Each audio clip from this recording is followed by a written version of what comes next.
mas o Senhor cuida de mim. Tu és o meu auxílio, o meu libertador, não te detenhas, ó meu Deus. Aleluia, glória a Deus. Vocês podem repetir esse versículo 17 comigo? Eu sou pobre e necessitado, mas o Senhor cuida de mim. Tu és o meu auxílio, o meu libertador, não detenhas, ó meu Deus. Glória a Deus. Pode se assentar, igreja. Louvado seja Deus.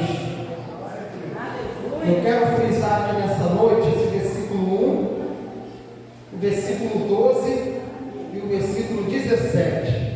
O que me chamaram a atenção. Esses três versículos me chamam a atenção nesse sábado. O que me chama mais a atenção aqui, esse versículo 1, o versículo 12 e o versículo 17. O versículo 1, ele começa falando da paciência, né? Esperei com paciência no Senhor. Quem é que gosta de esperar? Esperar é uma coisa que ninguém gosta de esperar, não é verdade? Né? Mas em tudo a gente tem que esperar, meu irmão. A mulher, ela tem que esperar para ganhar neném, 9 meses. Quando está numa fila de mercado, na fila do banco, nós temos que esperar. Mas uma coisa que o ser humano não gosta de esperar, né? Eu sou açougueiro, às vezes a fila do açougue está muito grande e sai uma confusão naquela fila, né? E as pessoas começam a reclamar que o açougueiro está demorando para cortar carne, e daqui a pouco começa uma gritaria, porque ninguém gosta de esperar, meu irmão. Às vezes a pessoa está na fila de um banco, está demorando muito, começa a reclamar, está demorando muito, a fila de um caixa. Então o ser humano ele murmura quando tem que esperar. E o salmista também fala: esperei com paciência. E uma coisa que Deus quer de nós é paciência, né? Então essa palavra me chama muita atenção, paciência, né? Uma coisa que a gente tem que ter na caminhada cristã é paciência, né, irmão? Ou seja, paciência. O que é a paciência? Paciência é o fruto do Espírito. A Bíblia fala lá em Gálatas 5:23, Gálatas 5:20 ali em diante, fala sobre as obras da carne e o fruto do Espírito. Vamos lá em Gálatas 5:23. Abre aí a palavra de Deus comigo. Em Gálatas 5:23 fala sobre o fruto do Espírito, que é uma coisa que a gente tem que buscar na nossa vida, né, irmão? O fruto do Espírito é uma coisa que a gente tem que buscar, né? Para poder se conviver com o nosso próximo. O fruto do Espírito, nós temos que ter ele, né? No ministério, no casamento, na família. O fruto do Espírito ele é essencial para a nossa caminhada cristã, né, irmão? Gálatas 5:22, que diz assim, ó: mas o fruto do Espírito é a caridade, gozo, paz, longanimidade, benignidade, bondade, fé, mansidão e temperança. Ou seja, está ligado à paciência, né? E quantos cristãos no longo da caminhada já perderam a sua paciência? E uma coisa que Satanás ele quer tirar de nós ele quer tirar de mim, quer tirar de você, é a paciência, né, irmão? O diabo ele quer fazer que nós percamos a paciência. Né? O diabo ele quer que você perca a sua paciência no casamento. O diabo ele quer que você perca a paciência com a sua família. O diabo ele quer que você perca a paciência no seu trabalho. O diabo ele quer que você perca a paciência na igreja. Larga tudo. Não estou com mais paciência não. Vou largar esse departamento, vou largar meu ministério. Não tem mais paciência com o ser humano, não. O diabo ele quer isso, que a gente perde a paciência, né? E a paciência, muito diz que a paciência é uma virtude, né? A gente ouve muito isso, paciência é uma virtude. Mas eu gosto de falar que a paciência é o fruto do Espírito. E o que a gente tem que buscar de Deus é a paciência.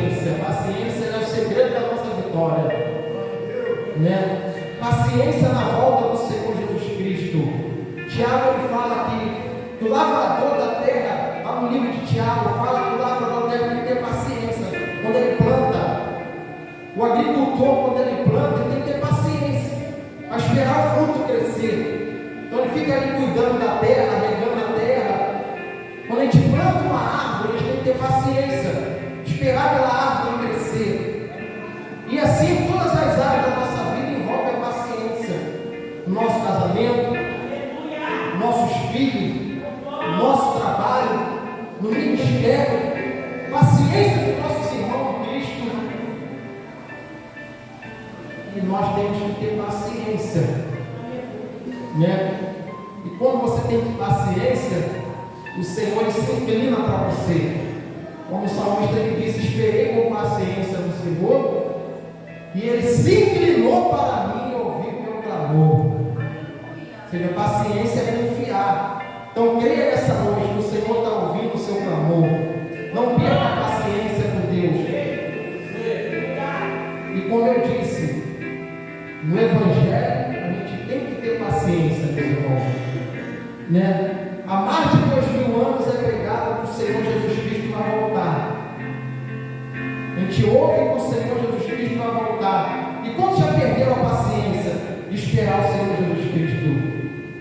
Eu já vi até cristão orando: Senhor, me tira da face dessa terra, Senhor. Jesus está demorando muito para voltar. Ou seja, ele perdeu a paciência. E Paulo fala que a gente tem que sofrer pacientemente pelo nosso Senhor Jesus Cristo, né? Então nessa noite fala para o teu irmão: tenha paciência, meu irmão, né? Tenha paciência, né? Respira fundo. Eu costumo dizer, como a pastora Maria está ensinando aqui: respira, né? A gente tem que respirar. Faz assim comigo, ó. Paciência, isso aqui é respirar. Respira fundo, né? Respira fundo, paciência. Eu costumo dizer, a gente tem que respirar fundo, irmão Edson. Ter paciência com as coisas, né? E ele disse: Senhor, se inclinou para mim e ouviu meu clamor, né? Mas quando a gente espera com paciência, mas esse inclinar de Deus, irmão, mas quando o Senhor se inclinar para você, querido, você vai ver o milagre de Deus na sua vida, né, irmão? Ou seja, tirou-me de um lago horrível, de um charco de lodo, pôs os meus pés sobre uma rocha e firmou meus passos, né? Nessa noite, você que entrou aqui, eu não sei qual é a situação da sua vida, mas Deus pode te tirar de toda e qualquer situação, meu irmão. E o Senhor é poderoso para tirar a gente de toda e qualquer situação da nossa vida, né? E Ele diz aqui: pôs um novo cântico na minha boca, unindo ao nosso Deus. Aleluia! E muitos ouvirão, temerão e confiarão no Senhor. Então aqui é uma libertação, né, irmão? Hoje eu não consigo xingar mais palavrão. Hoje a gente vive num mundo, no colégio, no trabalho, aquelas pessoas só falam xingando palavrão. Não é verdade? Hoje palavrão hoje virou um vício, virou, como se diz, um dialeto, uma nova linguagem. Hoje as pessoas, de 1000 palavras, as pessoas não sabem falar sem xingar palavrão. Mas isso é o quê? Isso é coisa do maligno, né, irmão? Né? E Deus ele condena palavras fortes. Mas hoje a gente está vivendo uma humanidade que de 10 palavras é um palavrão. Hoje as pessoas não sabem conversar sem xingar o palavrão, né? Eu falo para os meus filhos lá em casa: não xinga palavrão não, meu irmão.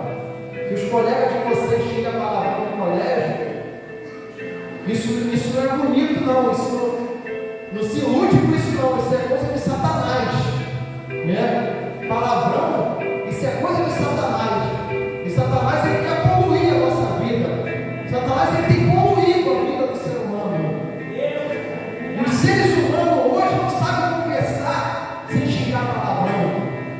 A juventude, os adolescentes, acham bonito no meio de uma roda xingar palavrão. Mas isso é uma coisa maligna, né? Isso é maligno, xingar palavrão, né? Mas uma das coisas que o Senhor me libertou foi o palavrão, né? Hoje eu não consigo xingar mais palavrão.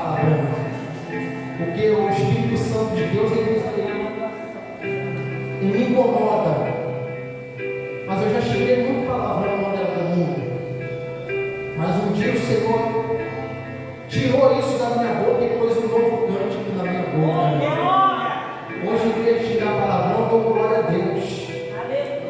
Hoje, quando eu machuco meu dedo, ando na rua, fico com raiva. Em vez de eu xingar um palavrão, agora eu fico no nome do Senhor. Ou eu fico quieto. Mas graças a Deus, hoje eu não xingo mais palavrão, né? Porque Deus colocou um novo cântico na minha boca. Deus colocou um louvor na minha boca. E hoje todas as pessoas olham para mim e temem a Deus. Você é o Leandro mesmo, meu Deus, Deus trabalhou na sua vida, né? E hoje meus vizinhos me olham e temem a Deus, né? Como diz aqui no versículo 3: pôs um novo cântico na minha boca, um hino ao nosso Deus. Muitos verão, temerão, confiarão no Senhor. E bem-aventurado o homem que põe a sua confiança, que põe no Senhor a sua confiança. Então, quer ser feliz, querido? Bota a sua confiança no Senhor. Bem-aventurado é o homem que põe a sua confiança no Senhor, né? Então, você quer ser feliz? Coloque a sua confiança no Senhor. Confia no Senhor, que é certa a sua vitória, querido, né? Confia no Senhor que a vitória é certa. E que não respeita os soberbos e que nem desvia para a mentira, né? Ou seja, Jesus Cristo é o caminho, a verdade e a vida. Nunca desvie seus pés para a mentira, para o engano, que é esse mundo. O mundo é um engano, o pecado é um engano, o pecado é passageiro, né? E quantos têm desviado seus pés para a mentira, né? Quantos jovens na igreja têm o privilégio que nasceram no Evangelho, mas quando cresce desvia seus pés para a mentira? Mas eu quero dizer para a geração eleita que está aqui nessa noite: nunca desvie os pés de vocês para a mentira. Vocês que nasceram no Evangelho, o jovem que nasceu no Evangelho, tem o privilégio de nascer no Evangelho, nunca desvie seus pés para a mentira. E para toda a igreja que está aqui, nunca desvie, querido, os pés de você para a mentira, querido. Porque quem é o pai da mentira, igreja? O pai da mentira é o diabo, né? Então não desvie seus pés para a mentira, porque a única verdade é o nosso Senhor Jesus Cristo.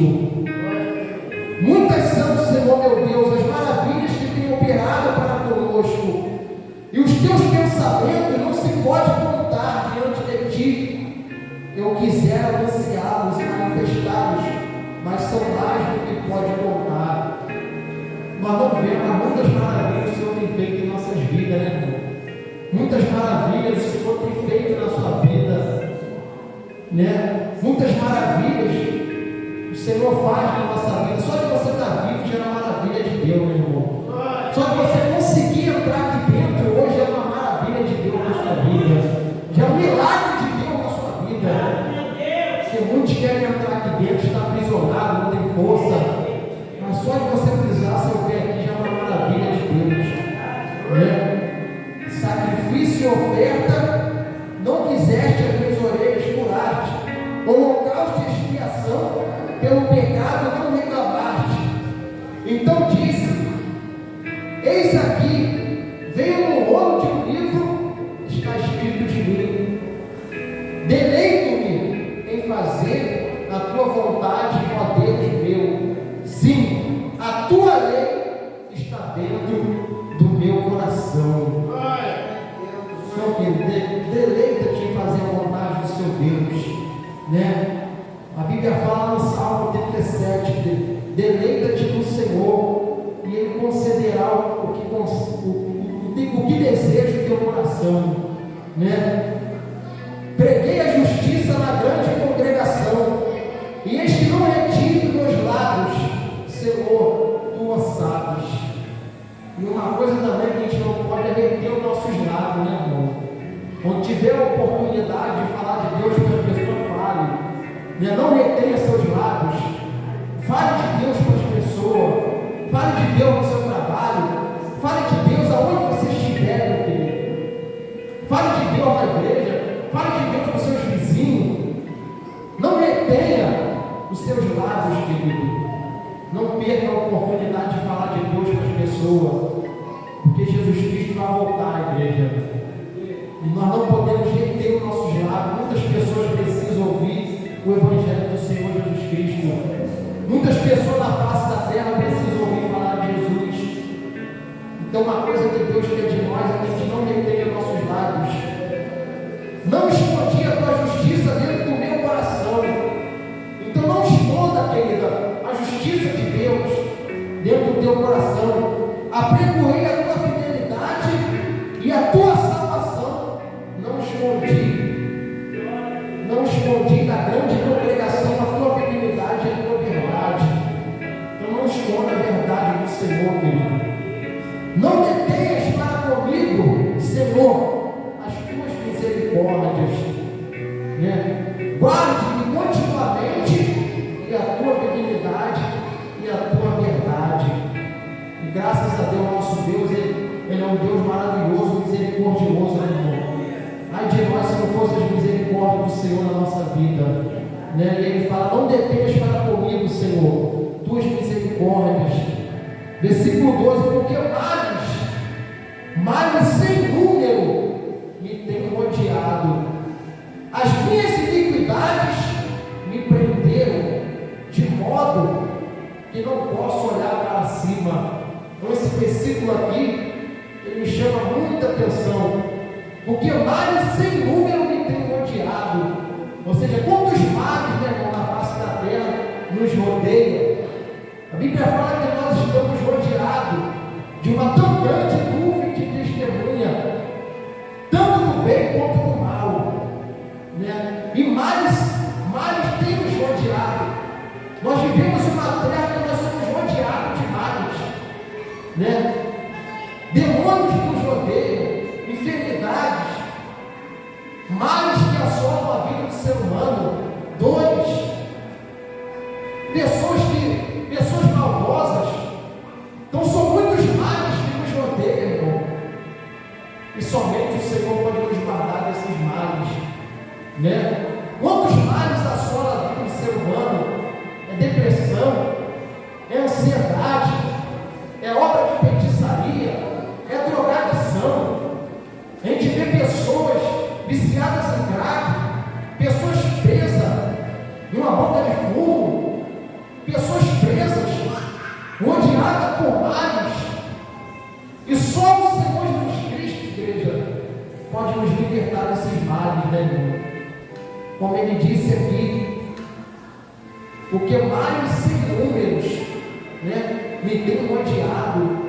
Então os males na face dessa terra, irmão, é sem números, e minhas iniquidades me prenderam, de modo que não posso olhar para cima. O que é iniquidade?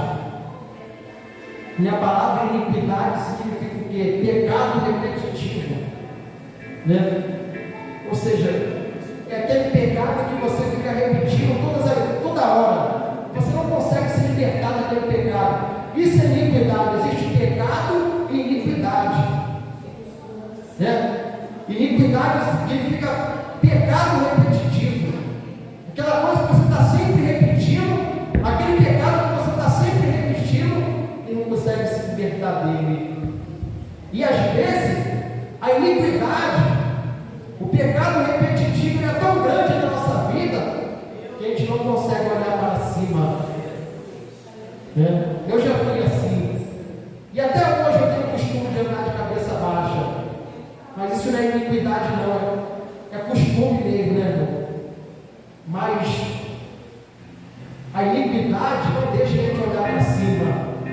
A Bíblia fala em Isaías, no capítulo 59, que as nossas iniquidades faz separação entre nós e o nosso Deus, né?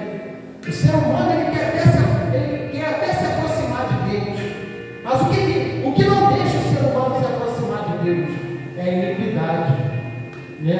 É a iniquidade que não deixa ele olhar para cima. Ou seja, a iniquidade não deixa o ser humano olhar para o céu, olhar para Deus, se inclinar para Deus. Como ele disse, as minhas iniquidades me prenderam, de modo que não posso olhar para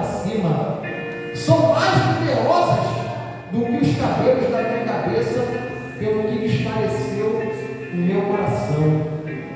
Enquanto os seres humanos estão desfalecidos na face da terra, com o coração desfalecidos por causa da iniquidade, por causa do pecado, E é tão grande que a pessoa não consegue olhar para Deus.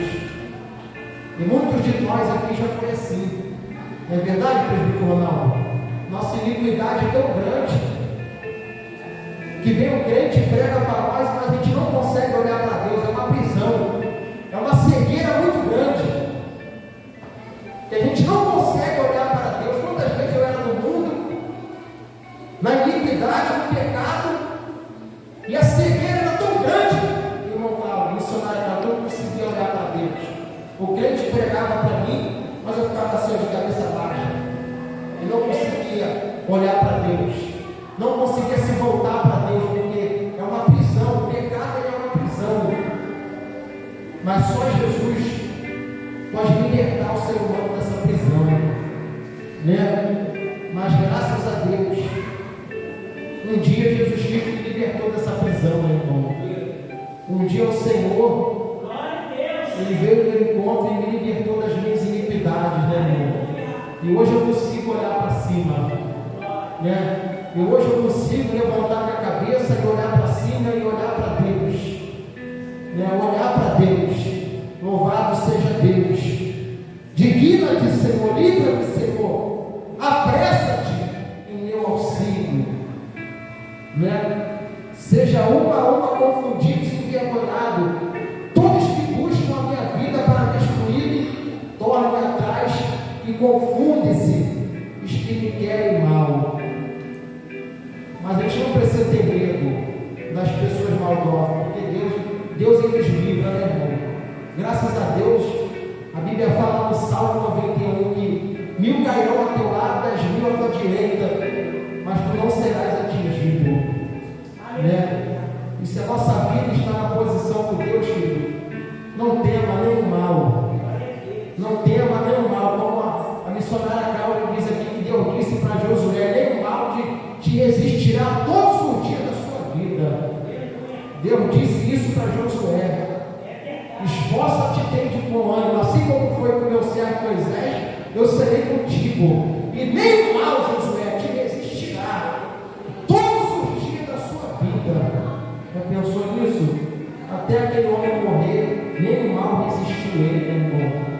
Então nem o mal, querido, pode prevalecer contra a nossa vida, ainda que as pessoas sejam malvosas na face dessa terra, mas o mal não pode ir contra o bem. Então não tema o mal, nem o mal pode prevalecer contra a vida do verdadeiro cristão, E sempre o mal será confundido na nossa vida, irmão? Se você é uma pessoa que confia em Deus, querido, pode ter certeza disso. Sempre o mal será confundido na sua vida. Não se preocupe. Às vezes uma pessoa se levanta para fazer mal para você, no seu trabalho. Às vezes uma pessoa se levanta para fazer mal para a sua família, seu casamento. Às vezes as pessoas se levantam para fazer mal contra a sua vida financeira. Às vezes as pessoas se levantam para fazer mal contra o seu ministério. Às vezes as pessoas se levantam, Satanás se levanta para fazer o mal contra a sua vida.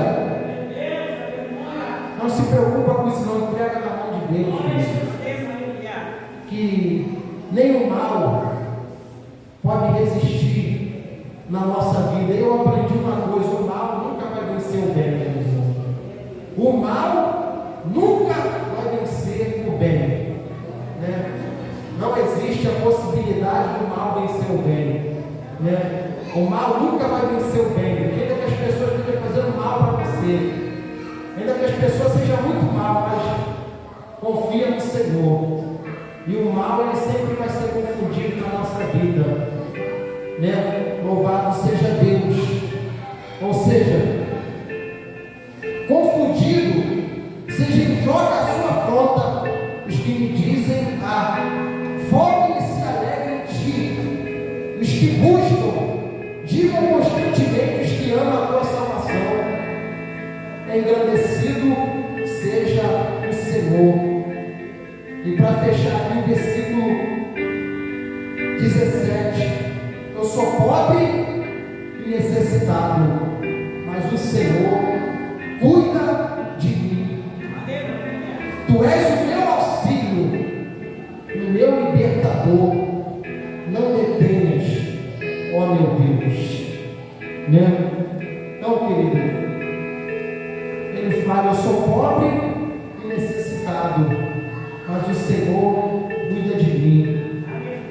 Ou seja, nossa riqueza é Deus, meu irmão.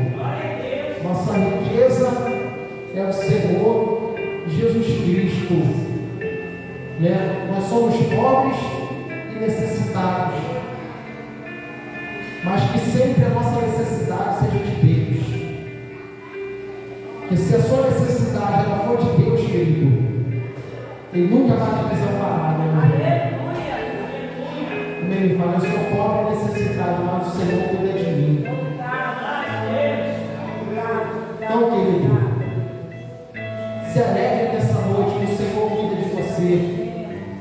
Se alegre nessa noite, porque quem cuida de nós é o Senhor, igreja. E nós vivemos em um mundo a qual vive preocupado com a riqueza. Ser rico não é pecado, ser rico também é bom. E tem muitas pessoas ricas que é boa, mas o mais importante é o Senhor cuidar de nós, meu irmão. Mas o mais importante é que o Senhor está cuidando de você. É que a mão do Senhor está estendida sobre nós. O que a gente não pode perder é o cuidado do Senhor sobre a nossa vida. É isso que a gente não pode perder. É o cuidado de Deus sobre a nossa vida. Como ele fala: eu sou pobre e necessitado, mas o Senhor cuida de mim. Mas se o Senhor cuida de mim, querido, pode ter certeza, você é abençoado, você é rico, você é mais do que vencedor em Cristo Jesus, irmão. E você tem o cuidado de Deus para com a sua vida, você é mais do que vencedor em Cristo Jesus. Então fala para a pessoa ao seu lado: se você tem o cuidado de Deus, irmão, na sua vida, você não esquece não, você é mais do que vencedor em Cristo Jesus, irmão. Né? Então nós somos mais do que vencedores, igreja, em Cristo Jesus. Então nessa noite, querido, eu não sei qual é os males que tem te rodeado, mas nessa noite eu quero convidar você a se colocar de pé. E agora nós vamos clamar ao Senhor. Nós vamos clamar ao Senhor nessa noite de libertação. Que nós dizemos aqui: o Senhor é o meu libertador.